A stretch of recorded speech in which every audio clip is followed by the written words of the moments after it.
Merhaba arkadaşlar, yeni bir YDS Sırpça Boşnakça hazırlık dersine hoş geldiniz. Ben öğretmeniniz Aykut Aydoğdu. Bugün sizlerle Vjerovativ fiilini işleyeceğiz. Vjerovativ fiilini işlerken de farklı biçimlerini de göstereceğim. Vjerovativ fiilini sürekli fiil, süreksiz fiil olarak işleyeceğiz. Şimdi burada Vjerovativ fiilinden türetilen 6 farklı fiil var. Bunları sürekli fiil ve süreksiz fiil olarak ikiye ayırdım. İlk sırada Vjerovativ fiilini inanmak anlamına gelecek şekilde kullanmak için u edatından sonra akuzatif hal ekinde bir nesne kullanmam gerekecek. İkinci sırada Vjerovativ fiilini datif hal eki alan bir nesne ile kullandığım zaman beni güvenmek anlamına ulaştıracak. Yani her iki fiilin çekimlemesi aynı olacak fakat verdiği anlam nesnelere göre değişecek. Bu nesneler belirtisiz nesne olarak karşımıza çıkacak. Üçüncü sırada povjerovativ fiili her iki anlamı da aynı fiil içinde verecek. Yani inanmak anlamına da gelecek, güvenmek anlamına da gelecek. Ancak bu süreksiz bir fiil olacak. Yani faaliyetini bitirmiş bir fiil olarak karşımıza çıkacak. Dördüncü sırada povjerovativ fiilini göreceğiz. Sürekli fiil olarak karşımıza çıkacak. Bunu da datif hal eki alan bir nesneyle kullandığım zaman güvenmek anlamı verecek. Aynı ikinci sıradaki vjerovativ fiilini datif hal eki almış bir nesneyle kullandığım zaman bana verdiği anlam gibi. Beşinci sırada povjerovati. Bu sefer povjerovativ fiili karşıma çıkacak. Bu da sürekli fiil olarak emanet etmek anlam verecek. Altıncı ve son sırada ise povjerovati fiilinin süreksiz fiil versiyonu olan povjeriti karşıma çıkacak.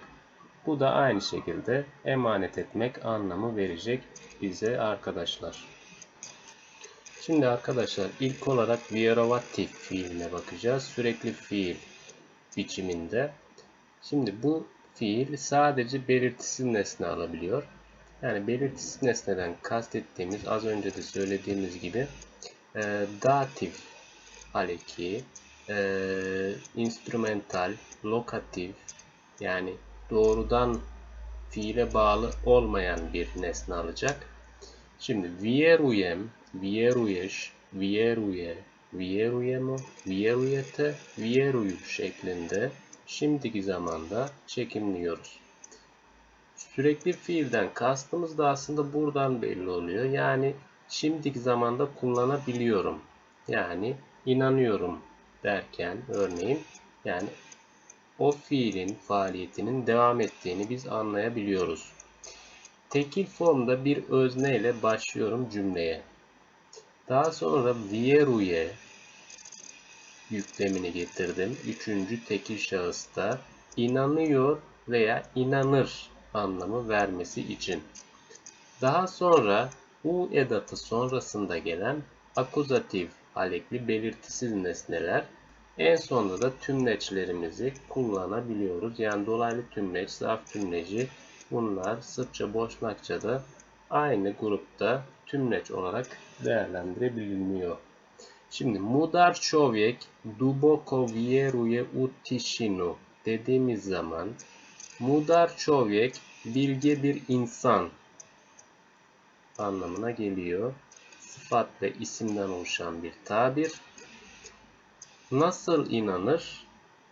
Duboko, derinden. Dubok, derin demekti. Duboko burada zarf görevinde fiili betimliyor. Yani yüklemi betimliyor. Neye inanır? Sessizliğe. Utişinu. Neye dediğimiz için burada Türkçe'de de aynı kural geçerli. Belirtisiz nesne neye inanır? Yani burada neyi inanır diyemediğime göre neye inanır şeklinde kullanacağım. Aynı Sırpça Boşnakça'da da aynı şekilde. Şimdi bilge bir insan sessizliğe derinden inanır şeklinde en sonda yüklemimi belirlemiş oldum. Şimdi cümleye tekrar bakacak olursak tekil formda bir özne burada mudar çovyek yani tek bir varlığı ifade ediyor bize. Bilge bir insan mudar çovyek. Daha sonra zarf tümlecimiz gelmiş yüklemden önce. Duboko nasıl sorusuna cevap veriyor. Yani kako sorusuna cevap veriyor. Yüklemimiz vieruye üçüncü tekil şahısta. En son olarak da belirtisiz nesnemiz akuzatif hal ekinde. U tişinu. Bilge bir insan sessizliğe derinden inanır. Çoğul formda bir özne ile başlarsak cümleye yani birden fazla varlıkları ifade eden bir özneden oluşan bir cümle kuracak olursak vieruyu üçüncü çoğul şahısta yüklemim gerekecek. Bu da bana inanıyorlar, inanırlar anlamı verecek. Daha sonra yine u edatı sonrasında gelen akuzatif hal ekli belirtisiz nesneler ve en sonda tümleçler. Zašto ljudi vjeruju ili ne vjeruju u Boga? Şimdi cümlemiz bir soru cümlesi. Neden sorusuyla başlıyor. Zašto? Kimler? Ljudi. İnsanlar. Burada çoğul formda öznemiz ljudi. Ne yapıyorlar? Vjeruju ili ne vjeruju. 2 adet yüklemim var burada. Birincisi olumlu, diğeri olumsuz. İnanırlar veya ya da inanmazlar. Vjeruju ili ne vjeruju. Tabi inanıyorlar veya inanmıyorlar olarak burada çekimlememiz doğru olmaz. Neden? Çünkü bu bir geniş zaman cümlesi olmak zorunda. Çünkü her zaman yapılan bir olaydan bahsediliyor. İnanmak fiiliyle. Zašto ljudi vjeruju ili ne vjeruju u Boga? Neye? U Boga. Tanrı'ya. En sonda da belirtisiz nesnemiz var. Tabi arkadaşlar her zaman özne, yüklem, nesne, tümleç sıralaması cümle içinde olmayabiliyor. Bazen bu ögeler yer değiştirebiliyor. Siz buna dikkat edeceksiniz çevirilerinizi yaparken. Türkçe'ye en uygun cümle ögesi sıralamasını yapacaksınız. Ayrıca Sırpça ve Boşnakça çevirirken de bu sıralamalara dikkat edeceksiniz. Yani artıyla ayırdığım cümle ögeleri genel olarak kullanım biçimleri bu şekilde. Siz çevirilerinizi yaparken kendiniz en uygun sıralamayı seçeceksiniz. Şimdi arkadaşlar vjerovati fiilini güvenmek anlamında kullanmak için de vjerovati fiilini çekimlemesinden sonra datif hal ekli bir belirtisi nesne kullanmam gerekecekti. Yine sürekli bir fiildi. Sadece belirtisi nesne alabilir. Vjerujem, vjeruješ, vjeruje, vjerujemo, vjerujete, vjeruju. Bu şekilde çekilmiyorduk şimdiki zamanda. Yine tekil formda bir özneyle başlayacağız.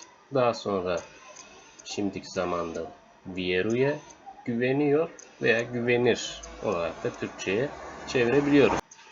Daha sonra datif hal ekli bir belirtisi nesne kullandık. Tabi bu nesnelerin sayısı artabilir. Ve cümle içinde dolaylı tümleç ve zarf tümleci kullanabiliriz. Şimdi cümleye bakalım. Jesteli osoba koja lako vjeruje ljudima. Şimdi jesteli osoba burada temel cümle. Koja lako vjeruje ljudima ikiye ayırdığım zaman bu da yan cümle oluyor. Şimdi osoba nesnesi burada koja bağlacıyla bağlanmış. Yani burada soru cümlesi jesteli osoba ile başlayan daha sonra koja lako vjeruje ljudima ile birbirine bağlanan bir birleşik cümle. Şimdi jesteli soru kalıbından ben vi gizli öznesine ulaşabiliyorum.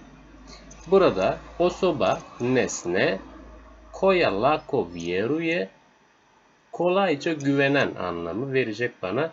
Sıfat fiil olarak koya vjeruje güvenen anlamı veriyor. Daha sonra datif halekli belirtisi nesnemiz ljudima.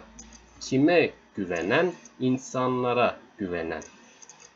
Yani cümlemiz insanlara nasıl kolayca güvenen bir kişi misiniz olarak ortaya çıkıyor arkadaşlar.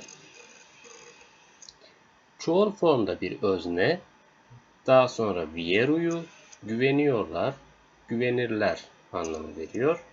Yine datif halekli belirtisi nesne ve dolaylı tümleç veya zarf tümleci. Ljudi ne vjeruju medijima. Burada da öznemiz ljudi yani insanlar çoğul formda olumsuz bir yüklem. Ne vjeruju yani güvenmiyorlar. Neye güvenmiyorlar? Medijima. Medij medya demek. Çoğul hali de medijima datifte. İnsanlar neye güvenmiyorlar? İnsanlar medyaya güvenmiyorlar. Evet arkadaşlar, inanmak ve güvenmek fiilleri arasındaki farkı bu şekilde ayırt edebiliyoruz. Şimdi arkadaşlar burada vjerovatif fiilinin süreksiz fiil hali olan povjerovatif fiilini işleyeceğiz. Bu fiil Türkçe'de inanmak, inandırıcı gelmek, güvenmek anlamlarına geliyor. Bu fiil de aynı şekilde vjerovatif fiili gibi sadece belirtisiz nesne alabiliyor. Şimdi da, kad, ako bağlaçlarıyla başlamak zorundayız. Bildiğiniz gibi süreksiz fiillerde sadece şimdiki zamanda faaliyet devam ettirmeyecek şekilde, yani burada bir şart bildirebilir, bir zaman dilimi bildirebilir. Inca, ince gibi mesela. Kad povjeruje, inanınca, güvenince gibi. Bu şekilde kullanacağız. Daha sonra da geçmiş zamanda povjerovao, povjerovala, povjerovali, povjerovale şeklinde perfect dediğimiz bu biçimde yani geçmiş zamanda kullanacağız. Şimdi örneğimize bakalım. Ne želimo da ljudi ne povjeruju u ovu vijest. Şimdi burada göze çarpan ne orada? Da bağlacı. Da bağlacını gördüğüm zaman orada ne povjeruju yüklemini gördüm ve süreksiz fiil olduğuna karar verdim. Burada yüklemimiz ne povjeruju, olumsuz bir yüklem. Daha sonra cümlemiz yine yüklemle başlamış. Bu da ilk cümlenin yüklemi. Bu da bir birleşik cümle. Ne želimo. Bu da istemiyoruz anlamı veriyor. Daha sonra da bağlacı gelmiş ve cümle ikiye ayrılmış. Da bağlacından sonra ikinci yan cümlenin öznesi ljudi, çoğul formda insanlar. Ne povjeruju, inanmamaları. Yani burada inanmak fiilini yine olumsuz halde görüyoruz. Povjeruju. İnanmak fiiline nasıl ulaştım? Oradaki u edatından. Orada u edatını gördüğüm zaman ben bu fiilin inanmak anlamı verdiğini artık biliyorum. U ovu vijest. Neye inanmamalarını? Bu habere. U ovu vijest. Bu habere. Bu da ne oluyor? Sadece belirtisiz nesne. U ovu vijest. Yani doğrudan yükleme bağlı değil.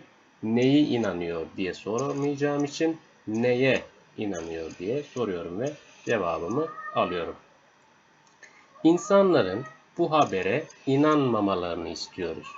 Şimdi cümleye ben ikinci yan cümleden başladım.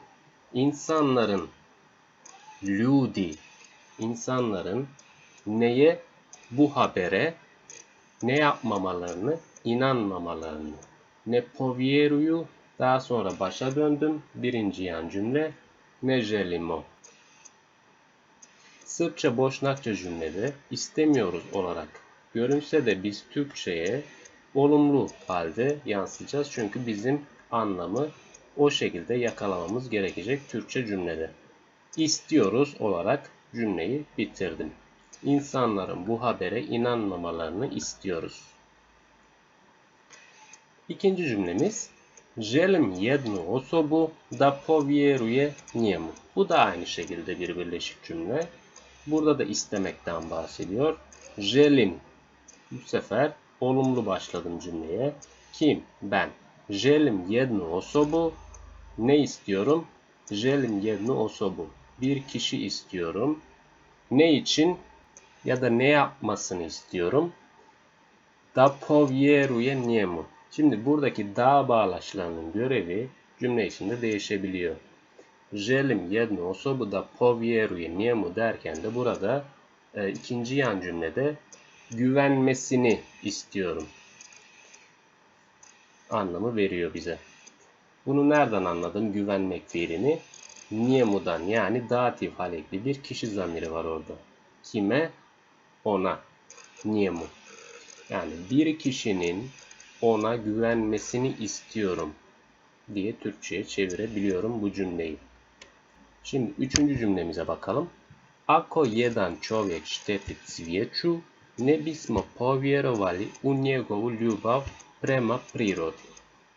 Şimdi burada yine birleşik cümle var. Bu da ako yani şart cümlesiyle başlayan bir yan cümle. Daha sonra temel cümlemizde ne bismo povjerovali yüklemiyle başlıyor. Şimdi bakalım. Ako jedan čovjek šteti cvijeću. Eğer bir adam çiçeklere zarar veriyorsa. Šteti ti. Burada zarar vermek anlamı veriyor. Štetiti. Ako jedan čovjek eğer bir adam aynı şekilde başladım cümleye. Çiçeklere cvijeću neye zarar veriyorsa çiçeklere. Šteti cvijeću çiçeklere zarar veriyorsa ne bismo povjerovali. İkinci yan cümleye yani temel cümleye geçtim. İnanmazdık anlamı verecek.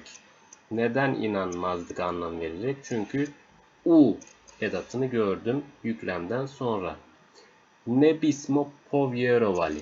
Kondisyonal zamanlı bir yüklem. Ne bismo povjerovali u njegovu ljubav. Neyine inanmazdık? U njegovu ljubav prema prirodi. Burada u edatından sonra bir tamlama var. Biz onun doğa sevgisine u njegovu ljubav prema prirodi. Bu anlamı veriyor bize.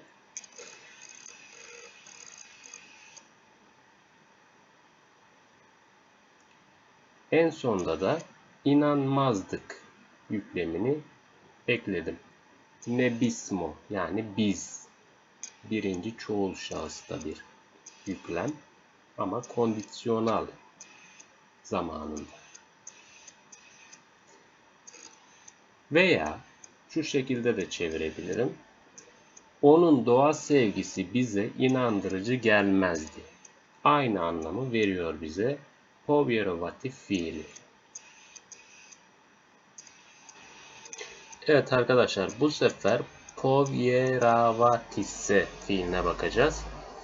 Bu fiil aynı vjerovati fiili gibi datifle kullanıldığı zaman güvenmek anlamı verecek aynı şekilde. Diğer anlamı da emanet edilmek. Emanet etmek fiilinin sürekli fiil versiyonu bu şekilde povjerovatise. Buradaki s dönüşlülük zamiri olarak kullanılacak cümle içinde. Bu da bize emanet edilmek anlamı verecek. Bu da sadece belirtisiz nesne alabiliyor. Povjeravam se, povjeravaš se, povjeravas se, povjeravamo se, povjeravate se, povjeravaju se. Bu şekilde çekimliyoruz. Şimdiki zamanda sürekli fiil olduğu için. Tekil formda bir özneyle başladık. Daha sonra yüklemim geldi. Povjeravase güveniyor, güvenir, emanet ediliyor veya emanet edilir şeklinde anlamlarda kullanabiliyorum. Daha sonra datif, alekli belirtisiz nesneler geldi ve dolaylı tümleç veya zarf tümleci. Şimdi cümleye bakacak olursak, osim u nekretnine novac se sve češće povjerava bankama. Ne diyor burada virgüle kadar?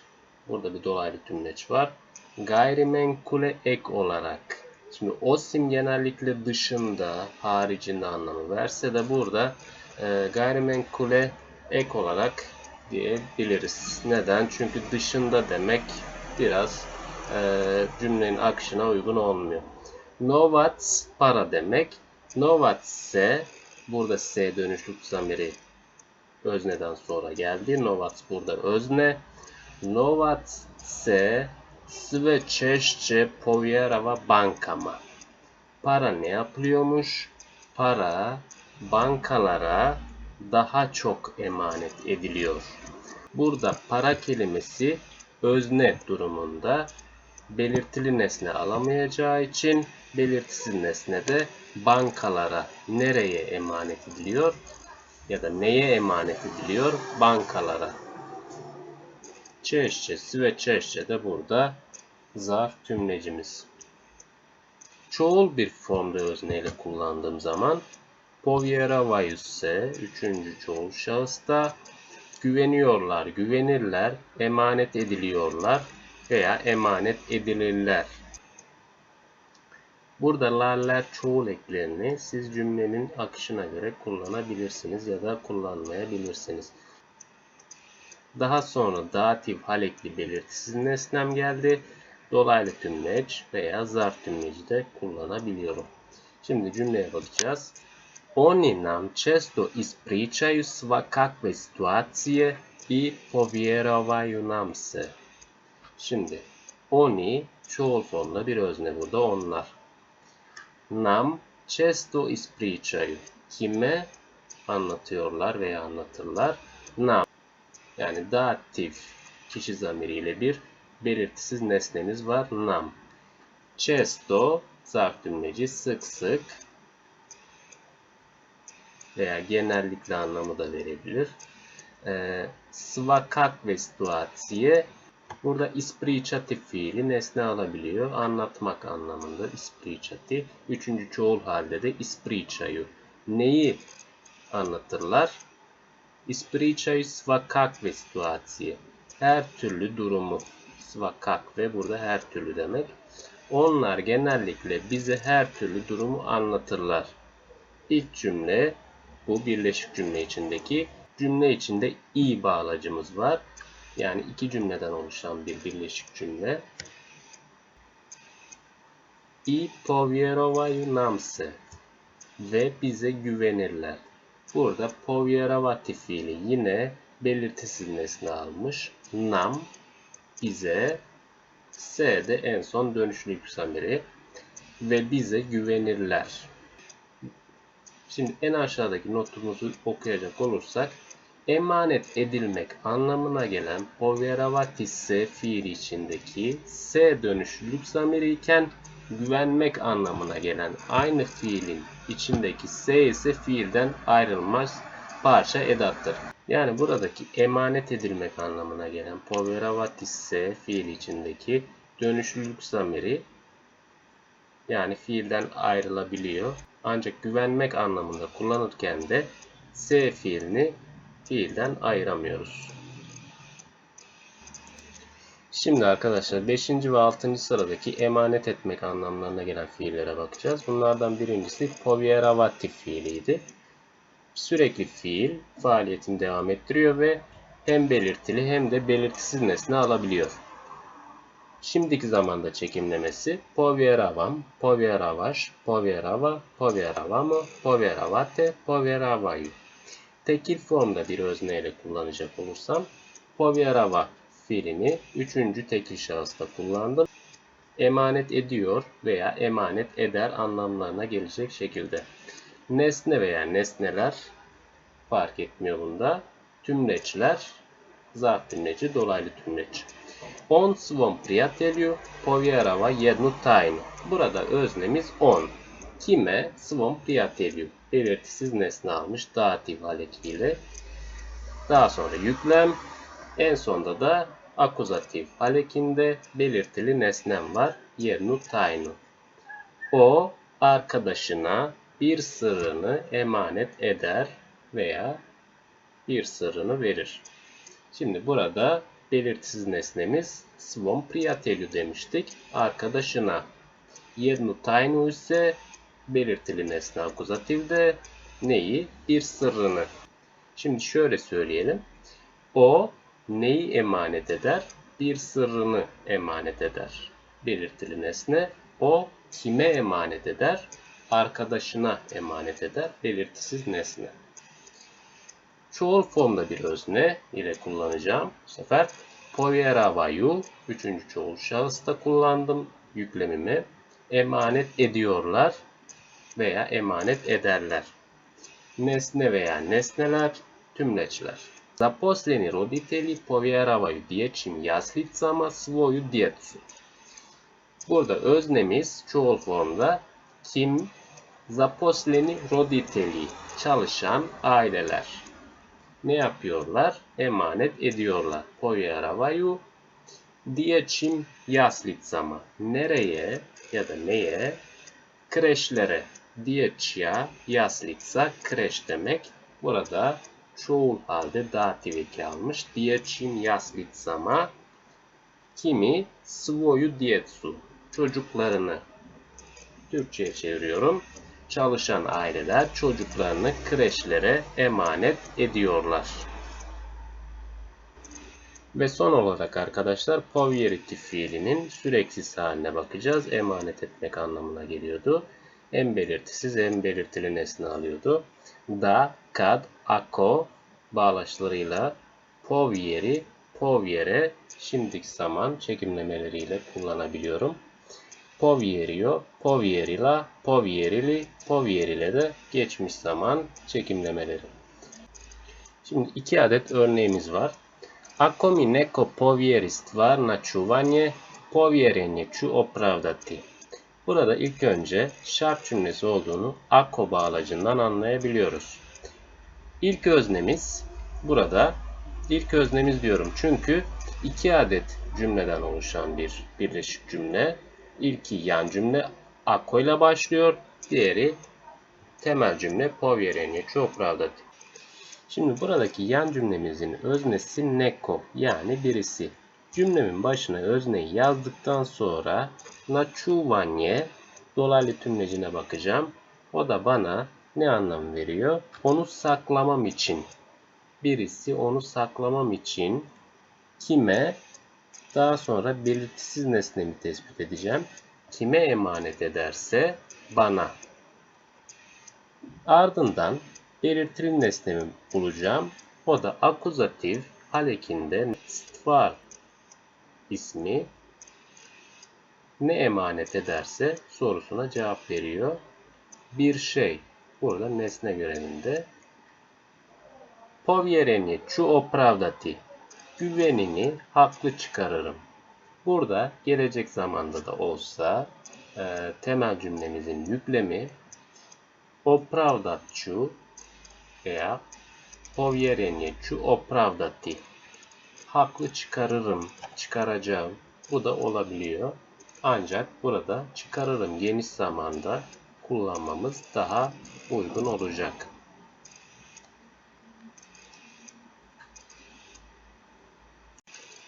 Şimdi de son cümlemize bakalım arkadaşlar. Burada povjeriti fiilini geçmiş zamanda kullanacağız. Svoje proizvode ile başlamış cümleye, yani direkt nesne ile başlamış. Akuzatif halekinde svoje proizvode. Hem sıfat hem isim eki almış, yani akuzatif halekinde çoğul eki. Povjerile su nam firme. Nam dediği için burada belirtisiz nesne, yani bize. Firme de burada özne durumunda, yani firmalar. Burada firmalardan sonra bir niteleyici var. Nasıl firmalar? Dünyanın en güçlü markalarına sahip. Burada sa instrümentalle başlamış. Ancak biz bunu sıfat olarak kullanacağız. Yani niteleyici görevinde. Nasıl firma sorusuna cevap veriyor burada. Sa nayaçim svietskin markama. O zaman Türkçe'ye çevirecek olursak dünyanın en güçlü markalarına sahip firmalar özne neyi, ürünlerini kime, bize, en sonunda da yüklem emanet ettiler. Evet arkadaşlar, bu dersimizde Vierabat fiilinin 6 farklı türünü işledik. Sürekli ve süreksiz fiil olarak cümle içinde nasıl kullanıldıklarına, hangi tür nesneleri aldıklarına, farklı biçimlerde hangi anlamlara geldiklerine değindik. Cümle örnekleri içinde cümle ögesi sıralamalarını, kelime türlerini ve hangi anlamlara geldiklerini inceledik. Gerekli notlarınızı defterinize yazmayı unutmayın. Videoyu beğenip kanalıma abone olursanız sevinirim. Sorularınız varsa yorum kısmında bildirebilirsiniz. Herkese kolaylıklar.